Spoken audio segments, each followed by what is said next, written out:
Hello and welcome. So today we're going to be taking a close look at the SentinelOne EDR agent within the SolarWinds and Central solution. What we're going to show today is a ransomware scenario in order to show what the remediation capabilities, like the rollback function, actually looks like. In order to do that, we're going to go ahead and run the agent in what we call detect only mode, which will effectively alert on the malicious activity, but we will not automatically respond to that activity. Just note, normally we would kill and quarantine any threats that we see when running in protect mode. We're just using this mode for the demonstration. So without further ado, let's go ahead and jump into our Windows 10 workstation. As you can see here, I have my email open in a web browser, and I have an email awaiting me to open an invoice. So I'm going to go ahead and open that up.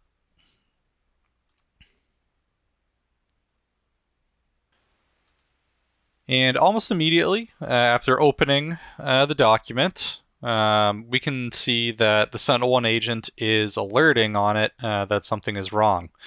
So I'm going to go ahead and minimize the document, and that way we can actually watch the attack go through, and we'll revisit what the attack actually did when we take a look at the forensics page. At this stage, we can see that the data in the sensitive folder here was completely deleted off the system. We can see that the rest of the data on the endpoint, so we have the documents and the pictures here, are also now encrypted, and we can also see the ransomware note left by the attacker. So let's go ahead and pivot into the console and take a look at actually what happened on the endpoint. So the first thing we're going to do is we're going to pivot into the Analyze page here underneath the EDR tab. And as you can see, we've run into this attack a few different times, but I want to take a look at the new one, which has not yet been resolved. So we'll go ahead and investigate the Word doc that we opened. And right away, we can see some pretty useful information. Number one, we can see some basic details about the attack. We can see some basic details about the endpoint. If necessary, we can also go in and actually isolate the endpoint on the network. You can also bring it back from here.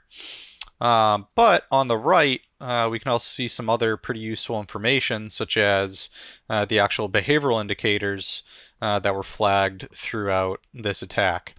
So just by going through a couple of these, we can see pretty quickly that this was likely the work of the Metasploit framework. We can see that the document that was initially alerted on was definitely not doing something right. We can see some privilege escalation, UAC bypass being used. And we can also see some ransomware-like behavior here, like trying to delete shadow copies or data getting encrypted. In order to get an even closer look at this, what we're going to go ahead and do is jump into the Explore tab, and this will actually give us a closer look as to what actually happened on the endpoint from more of a bird's eye view. So here, we can go ahead and actually expand each process, so we can see when the Word document actually opened, which document it was, where it was located, and we can also see exactly what this process was doing at that time, whether it's files that were being edited, network actions that were occurring, so on and so forth. I'm going to go ahead and expand the process tree here.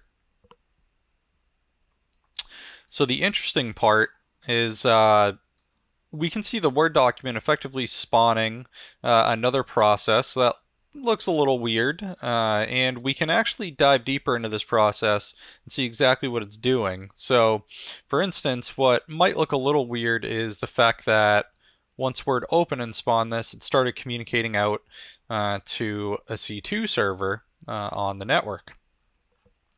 And if I keep looking through it, we can see other information such as FOD helper being used as part of the UAC bypass. We can see a PowerShell session being used to do other things such as drop and execute 7-zip. You may have noticed during the attack that there was a zip file created in the sensitive folder. And if we take a look at this PowerShell session and take a look at the network activities, again, we can see C2 communication. So from this, we can most likely assume that there's some sort of data exfiltration for that sensitive directory here. Now, if we take a closer look at this CRAB process here, this is the actual ransomware, and what we can actually see is we can see all of the different files that it either deleted, dropped to the system, or encrypted as part of the attack, and we can also see its attempt to go in and actually delete shadow copies. So without a doubt, this is definitely something malicious, so I'm going to go ahead and, as the analyst, we're going to mark it as a true positive, and we're going to go ahead and respond to this attack. So in order to do that, we're going to go ahead and tell it to kill the processes in the storyline that were part of the attack. We'll go ahead and quarantine any files that were dropped to the system. Remediate, we'll go ahead and clean out any registry keys that were added, persistence mechanisms, files dropped, and we'll go ahead and roll back any data that got deleted, encrypted, or altered as part of the threat. So I'm going to go ahead and click apply. And if we're quick enough here, we should be able to make it back and actually watch it recover all of the files on the endpoint. Not just the ones that were encrypted, but also the ones that were deleted. And with that, we have a completely restored system, and the end user is good to go.